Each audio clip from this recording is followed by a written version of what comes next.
आज मियां शाहिद साहब की एक रिपोर्ट आपकी खिदमत में पेश करेंगे, और वो ये है कि ये जो आपकी मेरी हर जगह पे ग्रॉसरी करते हुए, खाने का सामान खरीदते हुए जेब कटती है, तो कैसे कटती है, कैसा सिस्टमेटिक सिस्टम है जो मुझ जैसे नाचीज़ और मियां शाहिद साहब जैसे अच्छे साफ़ी को ये नज़र आ गया, ये आज तक सरकार को नज़र क्यों नहीं आता। ये रिपोर्ट हम आखिर में चलाएंगे, मगर पहले मियां साहब,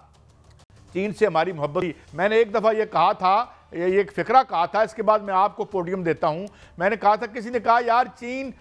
और हमारी दोस्ती को हमारा से ऊंची है। मैंने कहा ये बिल्कुल ठीक बात है, मगर याद रखिएगा चीन की जो जेबें हैं वो बहरुल कायल से भी ज़्यादा गहरी हैं। खैर, ये तो एक तफन्नुन तबाह के लिए था। तो ये कोई प्रेशर आ रहा है इधर वेस्ट से जो हमारे दिल में बहुत मोहब्बत जाग गई, और ख़ुद शी जिनपिंग भी आए। आज उन्होंने कहा कि आज तशरीफ़ ले आए, कर लेते हैं, बात करते हैं, क्योंकि उनकी भी उधर लड़ाई जारी है और आलमी लड़ाई है, और उसमें हम अपना रोल तलाश कर रहे हैं। आप इस्लामाबाद में हैं, ताकतवरों के करीब हैं, आपके पास क्या खबर है, और फिर बात को आगे बढ़ाते हैं। मियां साहब, कल साहब देखें, ये जो चीन के साथ कल जो बड़ा ऐलान हुआ है, मैं समझता हूं कि ये इस साल का सबसे बड़ा ऐलान है, और ये बल्कि गुज़श्ता अगर पूरे साल की ज़्यादा लिया जाए, माली साल का तो सबसे बड़ा ऐलान है, क्योंकि इसका फैसला जो है वो हो चुका हुआ था पहले, लेकिन उसमें थोड़ा सा तज़ब्ज़ब का शिकार था मुल्क और रियासत। लेकिन अब कायद साहब ये चीज़ जहन में रखें और नाजरीन के लिए ये बताते जाएं कि जो सदर जरदारी का वहाँ पर जो दौरा हुआ है, ये रियासत का दौरा है, और ये जो बयान दिया है ये रियासत का बयान है। रियासत टू रियासत, यानी एक सदर दूसरे सदर से मिल रहे हैं, और सदर कह रहे हैं कि सबसे पहले चीन और उसके बाद बाकी जो है वो मुल्क, और इसके साथ साथ जो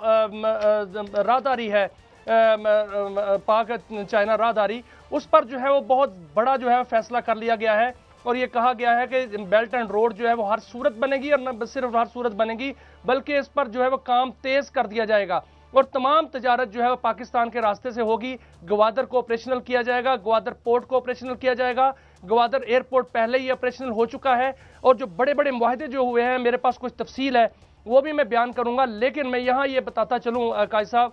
कि जो फैसला हुआ है वो तमाम जो इत्तेहादी हैं पाकिस्तान के, चाइना के, तमाम ने मिलकर ये फैसला किया है, और पाकिस्तान ने ये फैसला कर लिया है कि अब वो चाइना के साथ है, अब और किसी के साथ बाद में जाएगा, लेकिन पहले चाइना सबसे। मैं एक और बात को आगे बढ़ाता हूँ। मुझे हेनरी किसिंजर की एक कोटेशन याद आई, बड़ी मशहूर है, आम है, मगर बड़ी यानी जिसे कहते हस्बे हाल है। वो कहता था कि दुनिया की डिप्लोमेसी में या दुनिया के ताल्लुकात में आपस में बाहम कोई मुस्तकिल दोस्त नहीं होते, मुस्तकिल मफादात होते हैं। तो ये मैं इस जो सबसे पहले चीन जो है, ये कहीं इसका अगर मैं तर्जुमा करूं कि सबसे पहले हम, कोई इस हुकूमत को खतरा लाहक हो गया था बाहर से कि एकदम से जो कल तक बैक बर्नर पे रख के बैठे हुए थे, इस सारा जो आपका था सी पैक जो है, अब एकदम से हमें याद आ गया, हालांकि मुल्क में मफाद में बहुत अहम था। और अब दो रूट और निकल रहे हैं। एक रूट फिर चाइना ने तंग आके एक जो छोटी सी पट्टी उसकी मिलती है अफगानिस्तान के साथ, उसने कहा मैं वहां से ट्रेन लेके आऊंगा, और उस वक्त वजीर खारजा जो थे तालिबान के वो चाइना भी गए थे। लेकिन कायद साहब वो जो वाखान की पट्टी है, यहाँ से ही पाकिस्तान से ही ये जो रूट है, आपको याद होगा जब शंघाई कॉन्फ्रेंस थी तो उसमें ये फैसला किया गया था कि जो सेंट्रल एशियाई रियासतें हैं उनको भी साथ जोड़ा जाएगा, तो उस वक्त से ये फैसला हो चुका है, और वाखान की पट्टी जो है बिल्कुल उसको लिंक किया जाएगा सेंट्रल एशियाई रियासतों से, चाइना से और पाकिस्तान से। जो सी पैक है उसी रूट से जो है वो तजारत होगी, और वो तजारत जो है वो सेंट्रल एशियाई रियासतों तक फैलेगी, और उसके बाद रशिया तक फैलेगी। उसके बाद जो ग्वादर सी पोर्ट है उससे 60 जो यूरोपीय मुल्क हैं वो उससे जो है मुंसलिक हो जाएंगे। आपने सर देखा कितना बड़ा जो इस्तकबाल किया गया सदर जरदारी का, शी जिनपिंग खुद जो है वो वहाँ पर ग्रेट हॉल में आए और उन्होंने वहाँ पर जो है वो गार्ड ऑफ ऑनर जो है वो पेश किया। इससे तो इंडिया का मीडिया जो है वह वेला मचा रहा है, और वहाँ पर इंडिया में एक कोहराम मचा हुआ है कि पाकिस्तान के साथ जो चीन के जो इस वक्त ताल्लुकात हैं, और जो चीन ने प्रोटोकॉल पाकिस्तान को दिया, उससे बिल्कुल इंडिया में तो एक सफ़े मातम है, और इसमें सफ़े मातम होना भी चाहिए। इंडिया चीन के साथ जितने भी हमारे ताल्लुकात खराब हो रहे थे कायद साहब, उसमें भी इंडिया का हाथ था, और वो इंडिया जो है उसको नाकामी यहाँ पर भी हुई है, बांग्लादेश में भी हुई है। देखें, बात सुने, मैं अर्ज करता हूँ,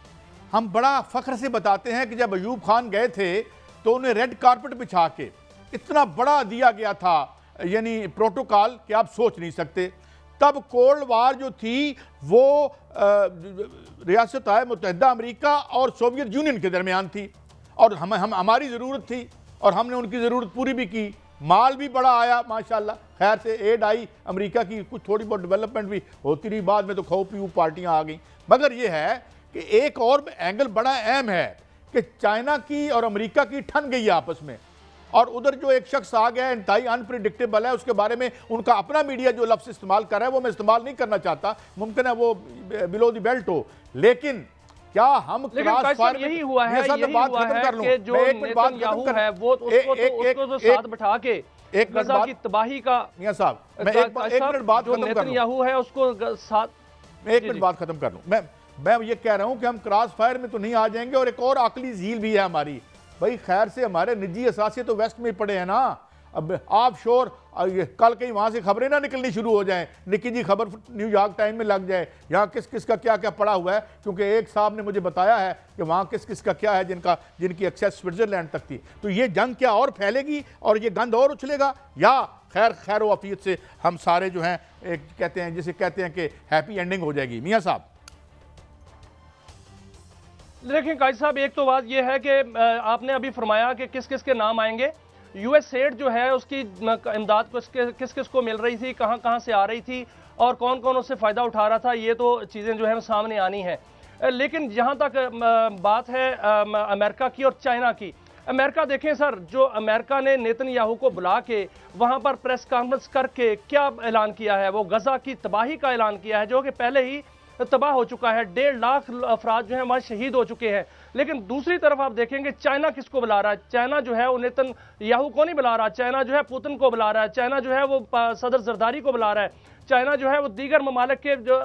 जो सदूर हैं या वज़ीर आज़म हैं उनको बुला रहा है, ताकि वहाँ कारोबार हो सके, तिजारत हो सके। और चाइना इस वक्त सुपर पावर बनने के लिए इस जा रहा है, क्योंकि 1 ट्रिलियन का सरप्लस है उनके पास, जो कि अमेरिका के पास नहीं है। आपके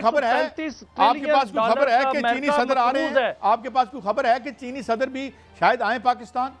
जी बिल्कुल काजी साहब, चीनी सदर जो है उन्होंने दावत जो है कबूल कर ली है। सदर जरदारी ने उनको कल जब उनका ग्रेट हॉल में इस्तकबाल किया गया और वहां पर मुज़ाकरात हुए, तो वहां पर सदर जरदारी ने उनको जो है वो